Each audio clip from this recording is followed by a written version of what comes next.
hot coffee coming through. Hot coffee. Who wants a nice hot cup of Joe on a Wednesday night? Hey, wants a nice hot cup of Joe on a Wednesday night, mate, with some beans and butter smash, old lemonade packet. Is it time for second breakfast? Oh, wait, it's time for dinner and supper. Dude, I was watching, not watching, I was scrolling through Instagram like I do way too much all the time, and What's some Instagram? really great Lord of the Rings memes were coming up talking about second breakfast and potatoes and stew. It was a really good time, mate. But we're back. We are back.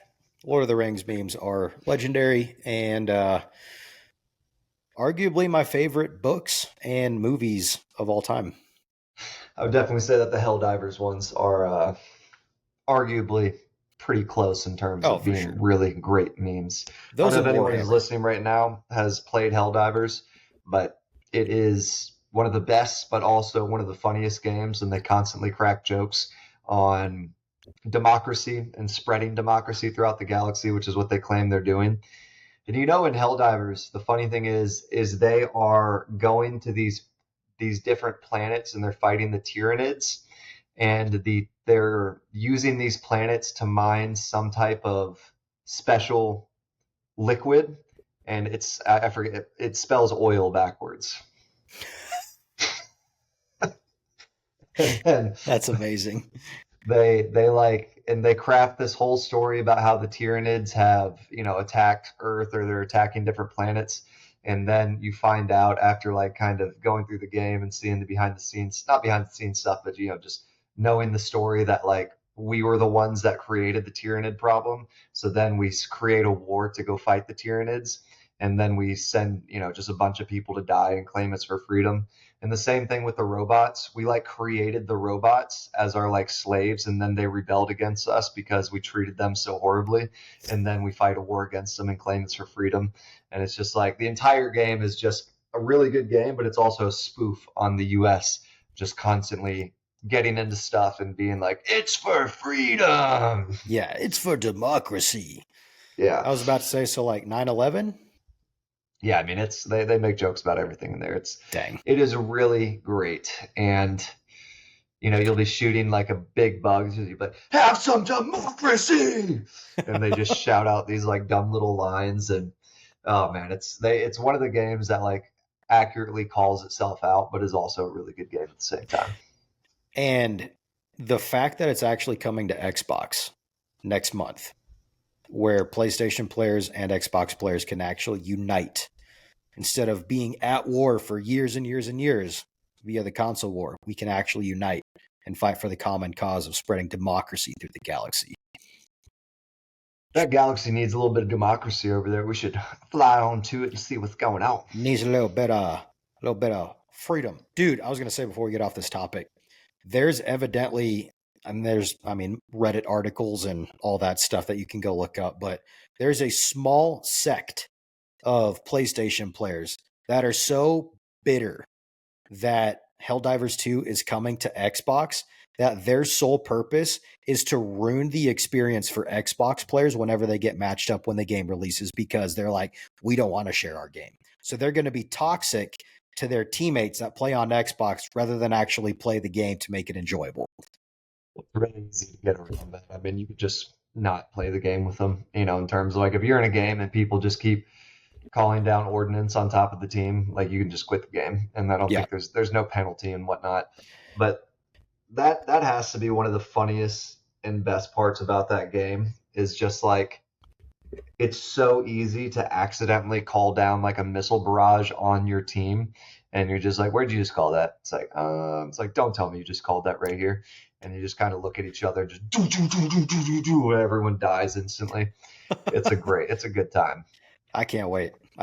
We're about a month out before it's launched on Xbox, and I'm just pumped to bring some freedom and democracy to the rest of the galaxy. And Chase and I are going to do a guys' night, and we're going to make some steaks. We're going to stay up late. We're not even telling the parents. Guess what? We're not even asking their permission. And I might text them to make sure in my own house that that's okay. To be safe. I sent them a letter and asked them if I could spend the night. Smart. Yes, but they're going to Calculate. get back to my mom. My mom's going to get back to me, and then she's going to loop us both in. But I'm sure there's going to be some rules attached to the agreement. Do we need to ask him if we can have some of the alcohol too, or? I wouldn't bring it up until like right before, where it's like Yeah. convenient, to just be like, oh, by the way, this, and then we can just kind of get it by them, or I can sneak it over. Let's But do I am that. 32, so there is that as well. You're 32 as well. We turned True. 32 recently, and my gosh, It's crazy. it just hits you in the face, and then you look at your face, and you're like, wow, I'm aging, Yeah. and I'm not. Better I'm not. looking. We're getting better looking though, I think. We're silver foxes. But not actually. We're just foxes. We're not silver yet. Not yet. But for all the eligible ladies out there, we could be whatever you want. Again, like we said last episode, the only reason why we started this podcast was to find future wives. So, shout out, future wives. We know you're listening. We're in 11 different countries now. A year in, we have no bites. But to be fair, we're just now teasing that. We didn't want to lead with it. We wanted to have an established basis because we got so famous so quick that we didn't want, women to just be like, we're only in it because you're famous. We wanted to have some sort of just like, hey, we're real people too. Just because we have a successful podcast doesn't mean, that we're not. You can't just objectify us. And you can't just like look at me and say, that's a hot podcast. Because guess what? I'm more than my podcast. I'm more than our podcast, not my podcast. This is a group thing. But we're more than the podcast. And you can't just objectify us and be like, oh, I'd love to record all over that. You're not going to record anything. Not if you can't see past the podcast and see really into the person that I am, which also does have a lot to do with the podcast. Yeah, we offer so much more. And if you can't see past that, then this just won't work. Like I can do cartwheels. I can do a front flip off a diving board. I invested money into stocks before. And on top of all of that, guess what? I've got a job. So I don't know what your man's bringing to the table, but I actually brought the table. So someone could bring something to it. Well, you know what? I built the table. Well, you know what? I was the tree that made the table. And I was the guy who cut it down. Oh, this took a dark turn. Very dark. It's like the Ents, where Saruman told all the orcs to go into Fangorn Forest and cut the trees down, and the Ents didn't like that, and that's where they went and had their own little battle. Was the Ents the forest trees? Was that them? Tree herders. Yep. I want to do a Lord of the Rings LOTR trivia night somewhere. There has to be one somewhere. A tree herder would Shepherds of the Forest. A tree herder would be like a insult to someone who doesn't do work, who just sits around all day. It's like, go herd those trees. Make sure they don't go anywhere. They might not go anywhere, but they got some wisdom. Because listen to calling people tree herders. Tree herder. You're such a tree herder. You can't really herd trees. Hashtag new pronoun. Tree herder. Zazim. Yas. But let's kick things off with our brand new segment that we introduced last episode called Thoughtify Thoughts. And for those individuals that are super stoked about learning more about what the heck Thoughtify Thoughts is, we basically take a little bit of time, carve out, brief high octane moment before we officially kick the episode off to tackle a fresh topic, kind of a current event sort of situation where, it could span anything and everything from cutting edge innovations, cultural vibes, global events, crazy, wild concepts. And we each have about a minute roughly to kind of drop our raw, unfiltered opinion on said topic, hopefully sparking some lively debate and surprising and exciting viewpoints. So from tacos to tampons, we're here to cover it all. Oh my gosh. For this week's Thoughtify Thought, are you ready for this, Keegan? Let's go. Well, before we introduce the subject, and we're diving into three this pretty questions. Quick. We usually go on. We asked three questions. Get them used to it. Those three questions are: what's the wildest way that this will or could play out? How would this change our daily lives? And who benefits or suffers from this being real, if it is real in the first place? Hmm. Okay. So, with Okay. that, the subject for this week's Thoughtify Thoughts is regarding Tulsi Gabbard and her recent instance of releasing declassified documents alleging that former President Barack Obama and his administration engaged in a, quote, treacherous or treason, no, not treacherous, treasonous conspiracy to undermine Donald Trump's 2016 presidential election victory. Just a few days ago, Tulsi released over 100 pages of documents, including emails and memos, claiming they show Obama and senior officials such as James Clapper, John Brennan, Susan Rice, John Kerry, Loretta Lynch, and Andrew McCabe that they manipulated intelligence to falsely suggest Russian interference helped Trump win. And then she goes on, basically alleges that this was part of a multi-year long coup to delegitimize Trump's presidency, citing a January 2017 intelligence community assessment, an ICA, that contradicted earlier findings that Russia was, quote, probably not trying to influence the election through cyber means. She also has referred that these documents to the Department of Justice for potential criminal prosecution, but no specific charges or targets were named.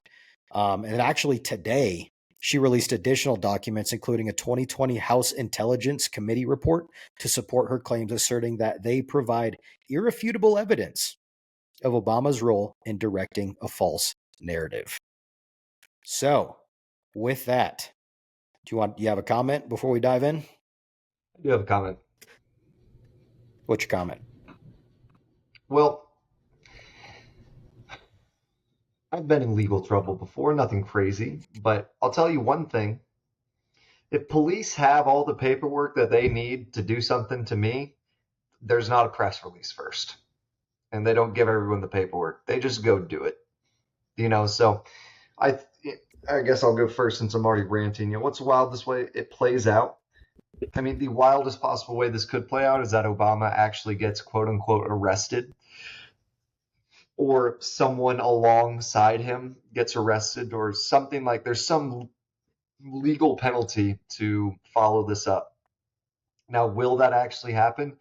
No, because I have seen, I mean, whether you want to talk about insider trading or you want to talk about political mischief that involves itself in criminal activity, at this level, it is really just a ploy to get people to think about something versus something else. I really think it's a smokescreen with the Epstein files that we talked about last time. They're like, and did you hear that?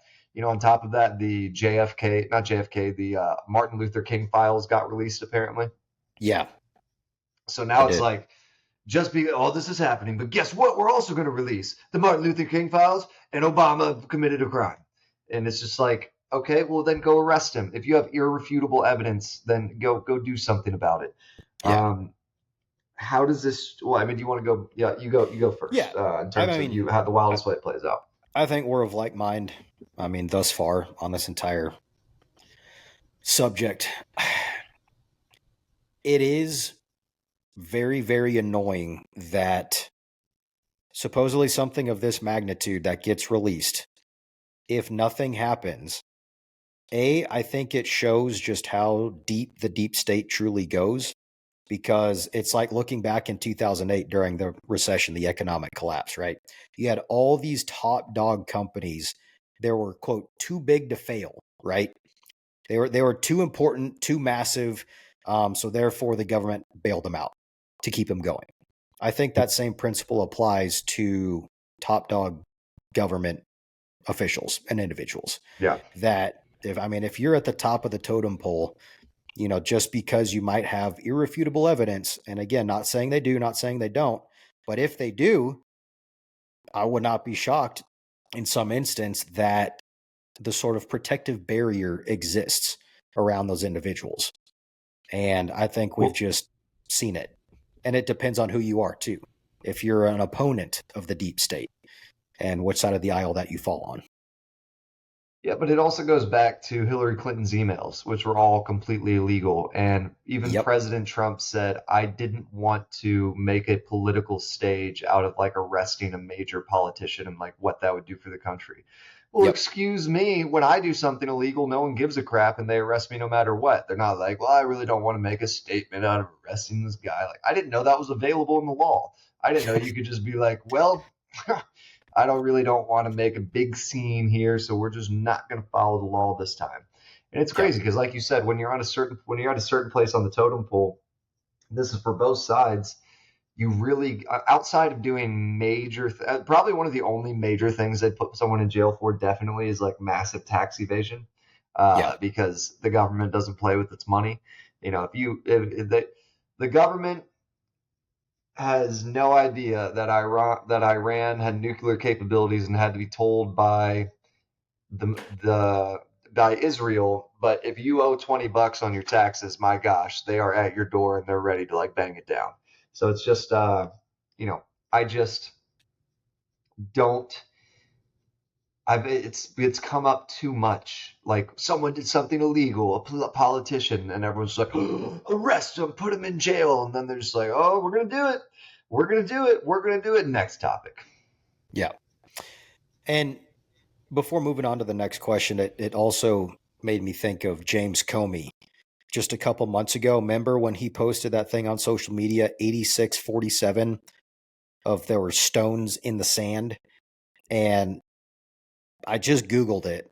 And the first thing that comes up via Google AI was the number 8647 is not associated with James Comey or any known events related to him. Versus when it first came out, it was sparking the interest of like, is James Comey calling for the assassination of Trump? Like, what the heck is going on? And of course, I think he came out and was basically saying, no, I didn't do that. I found it on the beach, and just all this stuff trying to, delegitimize whatever that post was about. And I'm just like, okay, well, he got bailed out quick. And you notice how quick that story disappeared from the news? Oh Like, yeah. again, Well, if you're following, go on. no, I was just saying it just, again, goes back to whatever side of the aisle that you fall on. Yeah. And that's like you can technically claim that there wasn't any like you could it's like one of those things where like you could perceive it as a threat, but you could also just perceive it as, something random. But it's just like politics has become a bunch of high school kids like throwing insults at each other and doing like little under the table jabs, and all the while not even listening to one thing that the actual people are saying. It's just Mm. it's a smoke show this whole time, and people are not represented accurately by their politicians anymore. There might be some that get into it and try, but man, that the cogs in those they become a cog in the machine, and like if you don't play your part in that machine, you get kicked out pretty quickly. And there's the separation between government and regular people has become way too great over the recent years. Yep, absolutely. And Yeah. all right, second question. How would this change your daily life? And I feel like we can almost tie in the second and third question, but let me know which one you want to do. So, how would this change your daily life, and who benefits or suffers from this being real?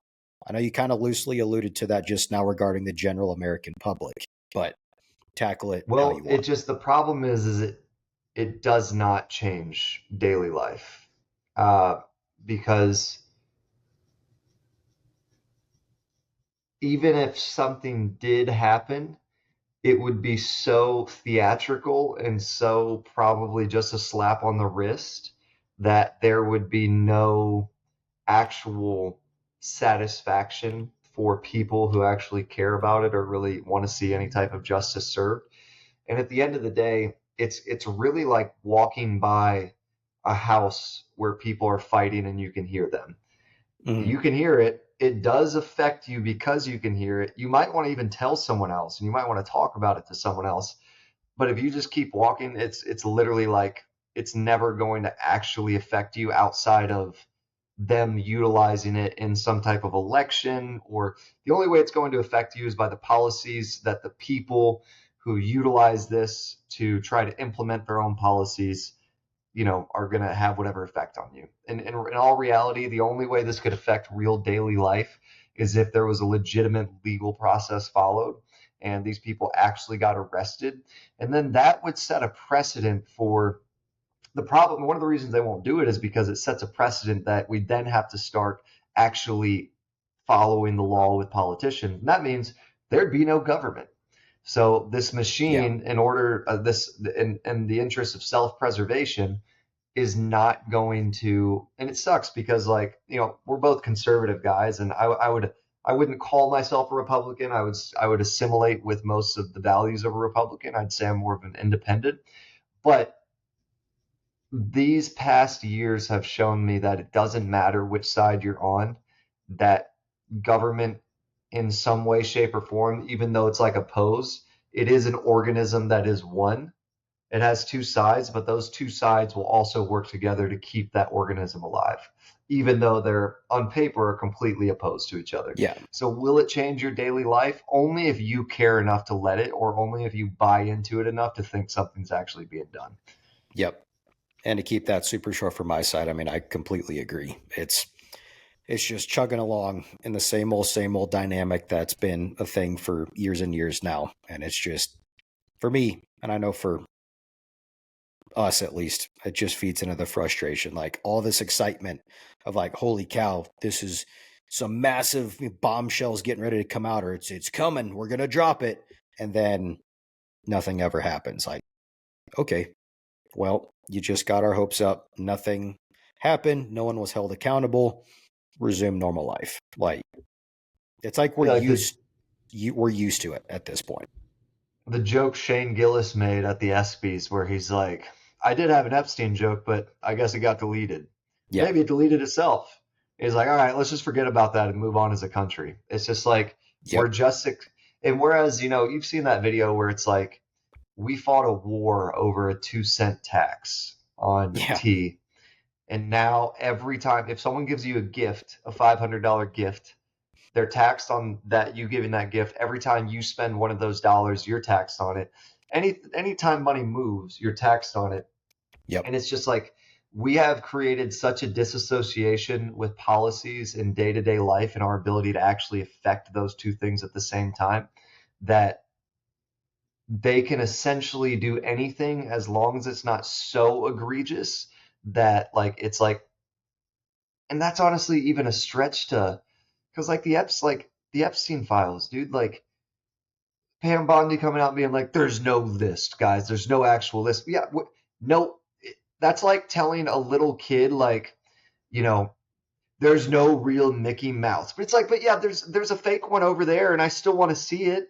Yeah. There is a Mickey Mouse. It may not be the exact definition of what you're talking about, but there is one. And in terms of the list, there are crap tons of flight logs that we could compile into a list and start picking out who has a likelihood of being the criminals here. And Yep. it's just like, and I don't even care if it's Trump. I don't care who's on that list. I want those people brought to justice. But it speaks to how much the devil has a hold of this world, dude, that we can, at the highest levels of government, torture and rape children and do Yeah. horrible things. And then that's just like, oh, just we don't want to ruin the country, so let's put that under the rug. Right. So yeah, it's so frustrating that it's starting to become one of those situations. I think we said it last time, to where the only way to actually cause massive change is like World War III, where like everything gets torn down and then it's rebuilt. And that sounds anarchist, but it's kind of like there's so many ingredients in the stew already. You could add as much of whatever ingredient you want, and it's not going to change the overall taste. It's just a muck. So yeah, Yep. it's frustrating to even talk about, but I'll let you lead on the last one. Who benefits or suffers from it being real? I mean, who benefits? I mean, if it is true and nothing happens, top dog political officials, Yeah. because I mean, they basically have complete immunity from everything. Versus, comparing it to an everyday normal citizen, you do something wrong. My gosh, you don't pay your taxes. We're coming after you. It's like, okay, so we're having to deal like benefits or suffers. It's an imbalance of what justice is. Like, Mhm. I mean, if it's not going to apply to one side, no matter how high up you are in the public scale or public arena, it should technically apply, the same way to everyone. But yet that's not the case. So I think the general American citizen, the blue collar workers, were held to a completely different standard, in my opinion, than individuals in the public arena. Well, it's like if you were to like put people at the top of a tower, and you could think of laws as rocks that you throw down. It's like Mm, if, let's say, people are climbing up ladders to try to get to the top of this tower, and like if you break a law, you get hit by a rock. The people at the top are the one throwing the rocks, and there's no one to throw rocks at them. So it's just like when you get to a certain level, the laws are a guide to a playing field to try to create whatever you can around them. They're yeah. not they're not balancing measures to keep your actions in check in regards to what you should or shouldn't be doing. They're more of just like red flags to avoid. And how do I make this look like this versus this? And it's just, who benefits or suffers? I mean, yeah, obviously the main beneficiaries are going to be the people that are not having to actually follow the law. But I really think that who suffers more than anyone in this situation is children, because the fact that there can be these rings of pedophiles that not only exist but exist in very influential circles, it's just like who and what would be able to stop that in terms of like major oil executives or people with just crap tons of money in and of themselves. Like who on our level has the capability and wouldn't be framed as a fanatic or a crazy person if they actually did something to like actually cause any type of change here? It's just like a who benefits or suffers. Like it's ultimately, obviously we suffer, but it's just like we're just being sucked dry of our ability to really do anything. And even the things that we do change are more at a local level, and very rarely are they ever reaching their way to a substantial high level, top down change. Yeah. And that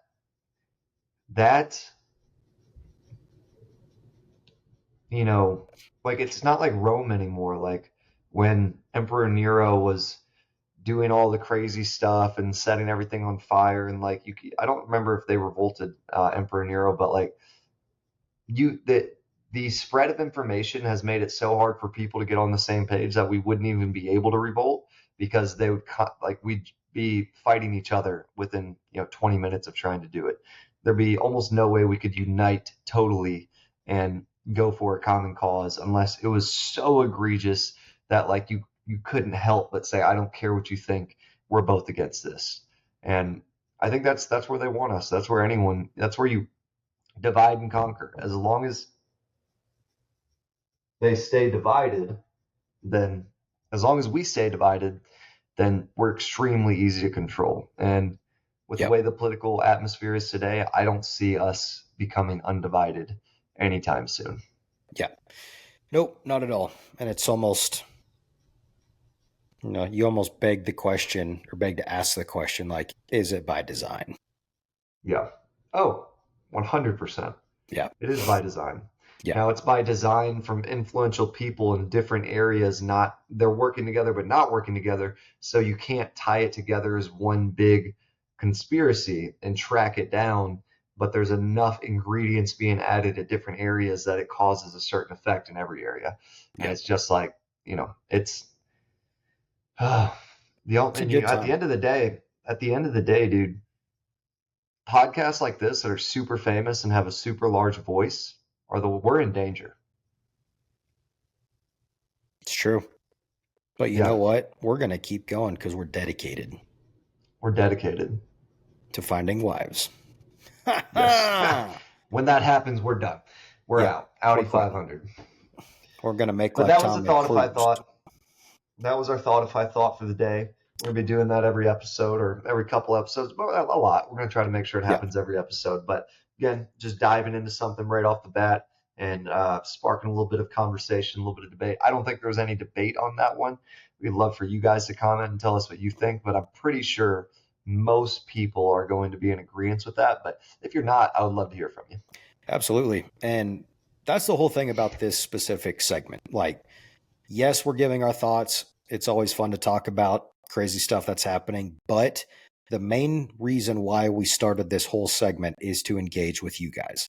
We And want find to wives. hear your, yes, totally. That's exactly why. We want to hear what you guys think.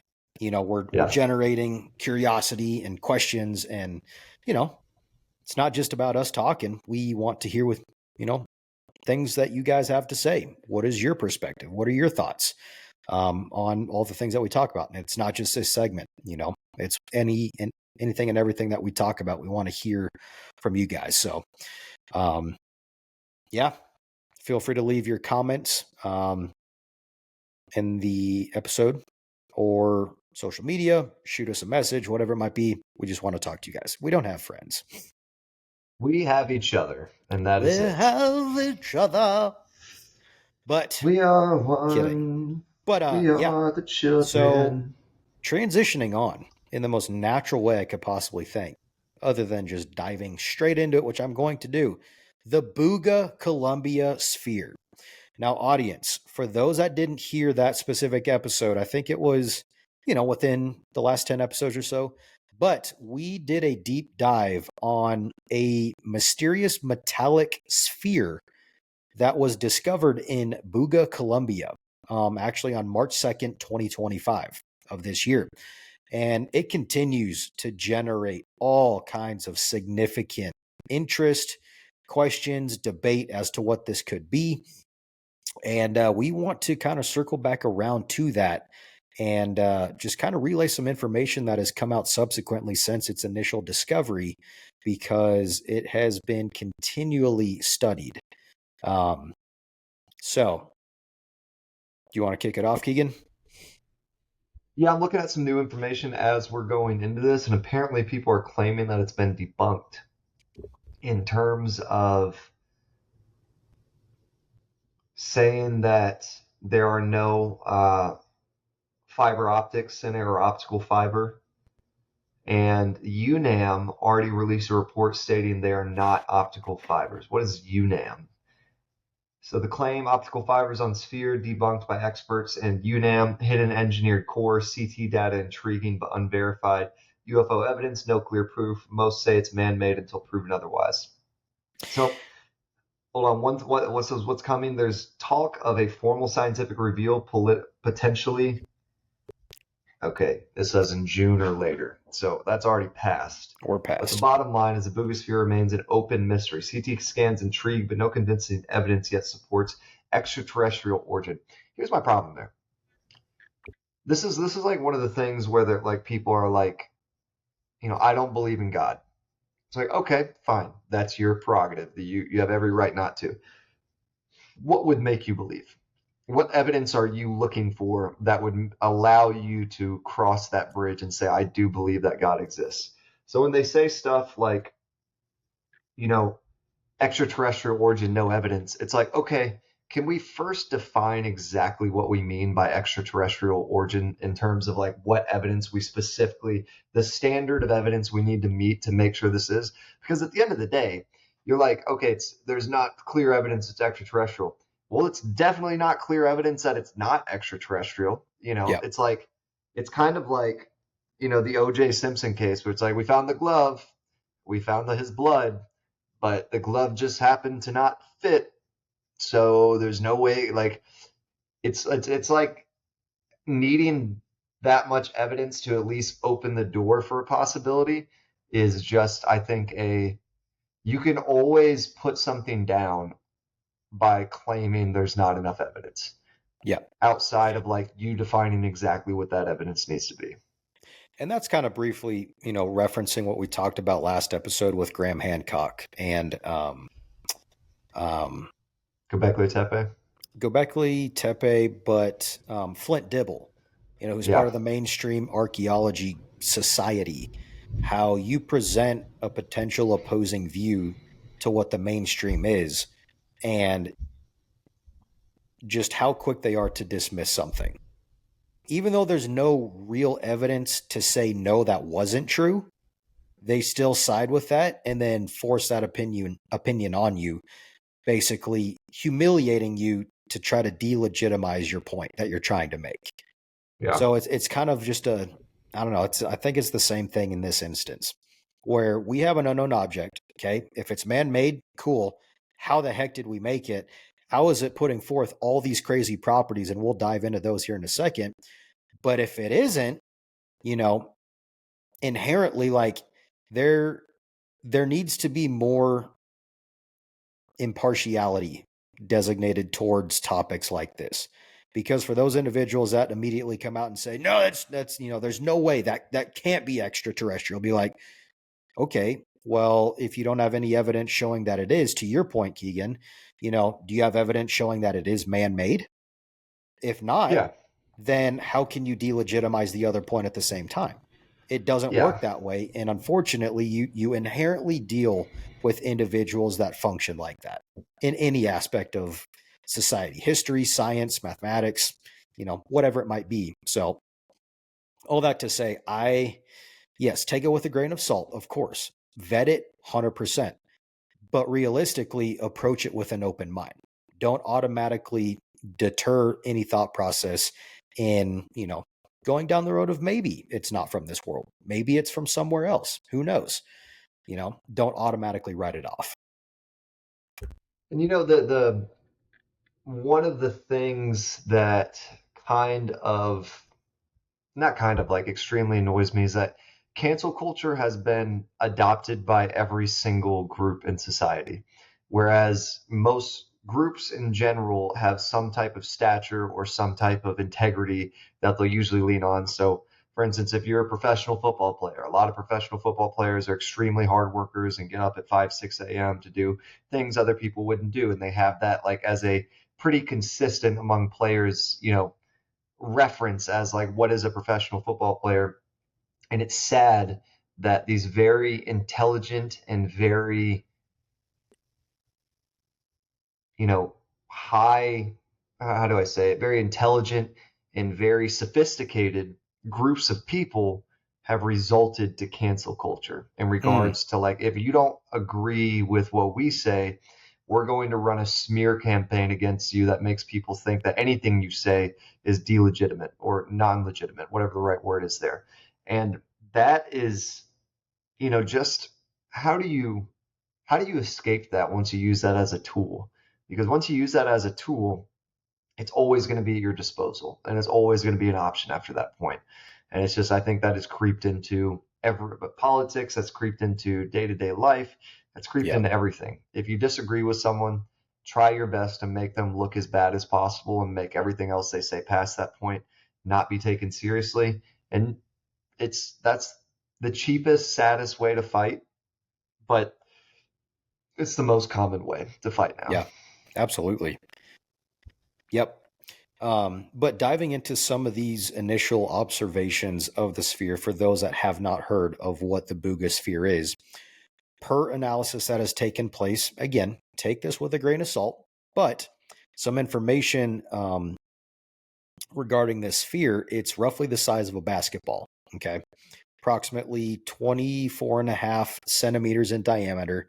It was originally spotted flying erratically over Buga, Colombia, before landing, and it was recovered by locals. Reportedly, per these locals or individuals that actually recovered the sphere, it weighed approximately 4.5 pounds initially. And initially is an interesting word. We'll pick up on that here in a second. Temperature wise, it felt cold, like a refrigerator like temperature whenever touched. Um, Regarding the 4.5 pounds initially, there were instances later on where that 4.5 pound mass actually increased in weight to about 22 pounds over time. How did that So, a happen? phenomenon some researchers attribute to possible gravitational manipulation. Um, or, you know, suggesting that there's some sort of internal energy source that is able to emit this type of energy or even gravity manipulation to change its density and how much it weighs. They actually went in to do X-ray scans of the object, and it revealed a 3-layered structure with no visible welds or joints. It was one just solid chunk of whatever type material it's made out of, suggesting it may not be human made. The sphere contains 18 microspheres surrounding a central nucleus, described by some as a potential, quote, quantum chip as the central nucleus. And the interesting thing on the external surface, it's inscribed with symbols resembling ancient scripts such as runes, Ogham, and Mesopotamian cuneiform. So really, really interesting things. For those that don't know, kind of an interesting little summary as to, quick rundown as to what the object is and what it looks like. And it's one of those things where it's going to play out the exact same way in terms of one of the things that I think that they do here is they let like a lot of people get involved and start speculating on it, but none of those people are officials in terms of they're going to be like, okay, that is that, but that's just some scientist on the side that's doing some, experiments on this. And, they're not actually legitimate in regards to whatever they can come up with until it's tested by us.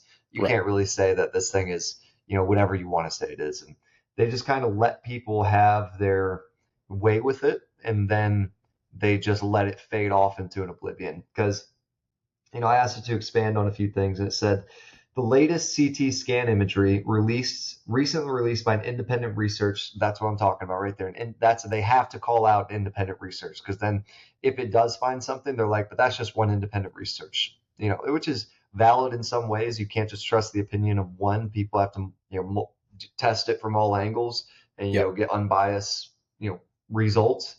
But by an independent research collective and shared widely across YouTube, Cyber News, and TikTok. That's the other thing, is they won't put it on actual TV, so they'll delegitimize it by saying it's on social media. Confirms that the Buga is not a solid uniform object. Inside, it appears it contains a smaller complex structure housed within, separated by what, like you said, looks like multiple concentric layers of metal. Some enthusiasts and commentators, notably from UAP analysis channels, have speculated that this internal core resembles a miniature Tesla coil or a resonant electromagnetic device. The object's shape shows distinct coils or rods in a symmetrical configuration, far from what one would expect if it were merely a weathered industrial component or natural geofact. And then it says, what adds to this intrigue is that the sphere casing shows, like you said, no obviously seams or access points, leading some theorize that the object was built as a sealed system, perhaps even a probe or sensor.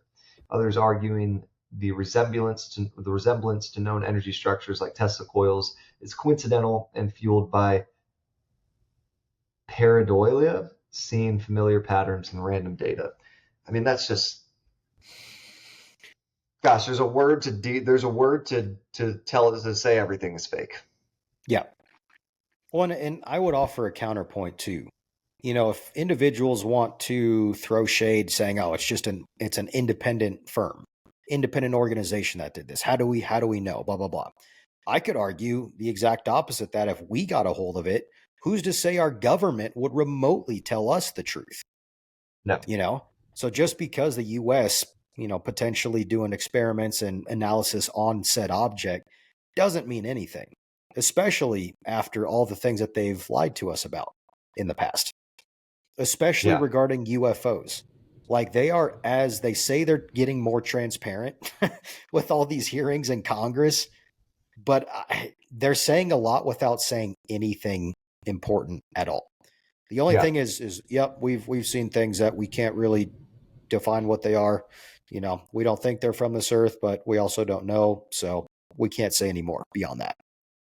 I really think that we're just Great. being conditioned to ignore this stuff. So when something legitimate does happen, it's a lot easier to dismiss and discredit versus actually having to deal with the subject. You're just Yeah. like, again, like for people like, people I know who have done very technical jobs in their life, who don't believe in things like aliens and whatnot, there will never be enough evidence to suggest to them that there is something there. So the more you put out there, even if it's strong, if it correlates enough with stuff that's not strong, then it can be immediately shot down by people who have somewhat of an ability to comment on these things. Like, for instance, if you're an astrophysicist, or if you are a propulsion expert, or if you're someone that could, in some way, shape, or form, give an educated opinion on this, there's so much floating out there that is not legitimate, and some that is strongly suggestive that it is, Yep. that you can use the not legitimate stuff to make everything not legitimate. And I think that's the unfortunate situation that we live in. Mm. But, and again, I don't think that, you think of like ancient civilizations, like, the potential of Atlantis was real or something of the sort. And you're like, those civilizations represent, or at least they seem as if, when they found some type of technology, they actually tried to utilize it to advance humanity in general, and everyone was in on it. Obviously there's always secrets and people hide stuff in every society, but it just seems that if there were these past civilizations, they were more focused on utilizing the things that they found to actually enhance the entire civilization versus control the civilization with things that they already use and use the things that they find for themselves. Yeah, absolutely. It's almost like as time has gone on, yes, there's been a lot of progression that has happened, but at the same time, culturally, we've regressed, Oh you my know, gosh. in a sense of we're letting a few individuals take full control of a lot and Yeah. make dictative, decisions or dictating progress moving forward. Like just thinking of the energy sector, going back to coal and oil, and the internal combustion engine going back to the early, 1900s is we're doing all this stuff. And then finding out back, what was it, in the 1940s or 1950s regarding the engine that could run on water Mhm. and how that technology just disappeared. It was a proven technology where it was more renewable, it was less invasive, all this stuff. But, you know, big conglomerates always get involved to bury technology because if something like that truly existed, it would transform the way we do things today completely. And I still stand by, I think Nikolai Tesla was murdered. I mean, or he was taken out by the government. I mean, because with his form of energy transfer and electricity, that could have revolutionized things. But he just died one day. Yeah, and are you talking about Stephen Stanley Meyer? Regarding the water engine. Yeah. Yeah. And then Tesla separately. Both Yeah. those guys ended up legitimately getting assassinated. And it's like some of the stuff you can look into, and there might be some convincing evidence that it's, maybe it's not what we think it is. Maybe they didn't get assassinated. Maybe there's less to it than we think. But there's enough things that have happened with some sketchy stuff going on behind the scenes that something has to be like, there has to be one of those details that's actually real. Not Yep. every single story that comes up where someone creates something and then they get assassinated is just immediately not real. It's Yep. just like, and I think it's as dumb to believe that everything is not real as it is that everything is real. I think if you are so naive to think that there are not major players behind the scenes making sure certain things stay the way they are and that certain markets are not disrupted in a way that would delegitimize those markets in general, then you're that is the epitome of ignorance. Like when we see things like the Epstein files, now you're going to say, oh, that they would. There's no way that someone actually created something the government assassinated them because they didn't want it to disrupt markets. It's like, but there is an island full of pedophiles that rapes children, and the famous people go there to do it. And all of a sudden, the only person that is in jail is apparently not even in jail for that. Like it never even happened. We don't even know why we Yeah. put her in jail. She's in jail for 20 years for nothing. Yeah. If the list never existed, why is Maxwell still in prison? Yeah, and was it just her? Was it just her and Jeffrey? Like she was the only one doing this? Yeah. And then you saw that Prince Charles got cleared of all wrongdoing with that girl who was going to testify that killed herself, who said, I'm pretty sure she said, if something happens to me, I am not suicidal. Yeah. Yeah. There's a picture. This is one of the craziest interviews I've ever seen in my life. There is an interview where the interviewer goes, "This is a picture of you and this girl. How do you explain this?" And he's like, I have no idea. I don't know that. I don't. That's not a real picture. That's not." And it's like that's like looking in a mirror and being like, "That's you in the mirror." It's like, I don't. That's not. No, that's not what I look like. That's not me. There's no way that can be me. And it's like that is the biggest slap in the face, is like when stuff like that happens and they're just like, "I'm gonna whip it out and start peeing on that leg," and guess what? It just started storming a little bit. Yeah. It's raining. This isn't pee. Yeah. Well, and it's, I mean, just adding to that, Michael Francesi, the former crime boss. Yeah. I don't know if you saw that clip, but he had been supposedly to that same prison Epstein was at. In those prison cells, to hang yourself, there is nowhere, absolutely nowhere, that you could affix something to the ceiling to hang yourself. Well, I mean, Zero, not even like just that. zero, Like, zero chance. And real quick, not only that, but if Epstein was on suicide watch, from what they said, you would think they would have watched him a tad bit well, more they put him in an even more secure room secure when you're on room. suicide Right. watch, where there's, and dude, I'm not going to go into my past here, but I spent a week in jail one time, and when you're sleeping on a bunk, because like I can't sleep with light. It's the worst thing in the world. It bothers me so much. I always tie a shirt around my eyes, and I wake up and I look like I have a turban on my head. Everyone who's ever stayed the night at my place has laughed at me about it. I've But seen it once or twice. you don't say that. You've been at my Stop place overnight. it. Stop it. You're being crazy on the podcast. You're crazy. Um, but so I'm sleeping on the top bunk. I put a cloth over my eyes, and they said if you don't take that cloth off your eyes, we're gonna raid the entire cell, and everyone's gonna get like because that's technically a lean towards suicide.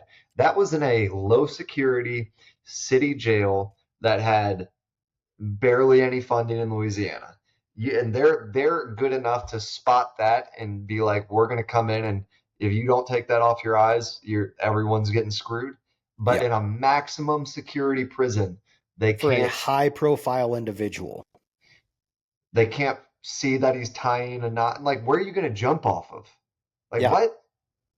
There's no Like, what bunk. do you? There's nothing. It's Well, just a there's probably solo a bed. bunk, but there's not a long enough way to kill yourself. And Yeah. again, Jeffrey Epstein's brother had a secondary autopsy done, and the guy was like, "This bone doesn't break unless you're choked to death." Yep. He's like, "This doesn't happen from just being hung." Let me see if I can pull that up.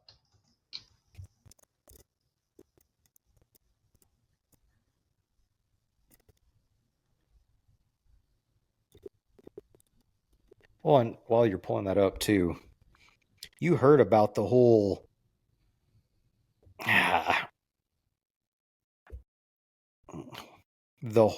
aspect of the clip that was released showing, initially, oh, we were missing footage, but then, oh no, there was actually footage of, looking at the prison cell. Well, come to find out that it looked like the video was stitched together because it skipped timestamps. It had different dates on it, I'm pretty sure. Yeah. So we're supposed to just believe that. Like, it's becoming so blatant that they're lying to us, and they just expect everyone to just accept it for what it is. Well, again, And it's because just, like it's I an said, insult to, sorry. it's an insult to people who are just like, that's totally just at face value, the most common sense thing in the world. You want us to believe that? And the government's like, yes. Really? Yeah, this one right here, Dr. Michael Baden, a forensic pathologist hired by Epstein's family, criticized the official finding. He emphasized Epstein had multiple fractures, including the thyroid cartilage, and argued hanging does not cause these broken bones. Homicide does, asserting the damage was more indicative of strangulation. Conversely, Dr. Barbara Simpson, NYC's chief medical examiner, of course, someone comes Because in, we trust that. rejected that interpretation. She noted that broken neck bones are not uncommon in hangings among older individuals and reaffirmed the death as suicide by hanging.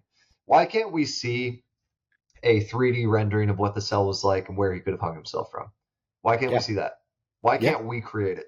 Why can't we get some independent experts to go in there and say, hey, we're not only going to give you the situation, we're going to go over bounds and give you more freedom than the situation actually had. Find a way to hang yourself. Because you want to know why? Because we're not supposed to trust independent organizations. Of course. We Don't can't ever do do that. that. They're not legit. I don't trust independent people. If you're a self-made person, you're a liar. If you're INDEPENDENT, do you know what that means? Got to own house, got to own car. To get a bad girl. That was a little webby. No copyright. No copyright. INDEPENDENT. Yeah, that's how I learned to spell independent, was that song. There you go. But yeah, I'm totally with you on that entire situation. I mean, we could easily talk about that whole scenario a ton. But we could either do that or kind of pull it back to the Buga sphere from what we initially kicked off with. well, we only got about 4 minutes left, so we might as well end it on something a little bit, maybe different, because we just focus on the Boogosphere makes me think of boogers, and Boogers. I don't know how I feel about that. But a cool little segment that we could end the podcast episode with. So NASA's Voyager is the only man-made object to make it as far as it currently is in our solar system. And evidently the Voyager spacecraft just detected a 50,000 Kelvin wall at the very edge of our solar system. So just a giant heat wall that is literally at the edge of our solar system. That is 50,000 Kelvin. That's a little hot. That's a little hotter than it is on a Texas summer day. What does it mean, wall? Like, is it just like a wall of heat, or is it like a physical wall? So Voyager 1 and 2 crossed the heliopause in 2012 and 2018, confirming, so this was crazy, this was years ago, confirming a 30 to 50,000 Kelvin boundary where solar wind meets interstellar medium. Sparse particles allowed survival, and unexpected magnetic field alignment was found. So nearing 50 years that the Voyager has been traveling away from Earth, this is just more reiteration of how much Voyager 1 and 2 have revealed information on our solar system and just how it interacts with the galaxy as a whole. Yeah, well, I mean, that might be like a determining factor in us being able to escape our galaxy. If we're not in a black hole. Gosh, that one, I think I've bought into that. I think we're in a black hole. We live in a black hole. There's been a lot more that's come out about that.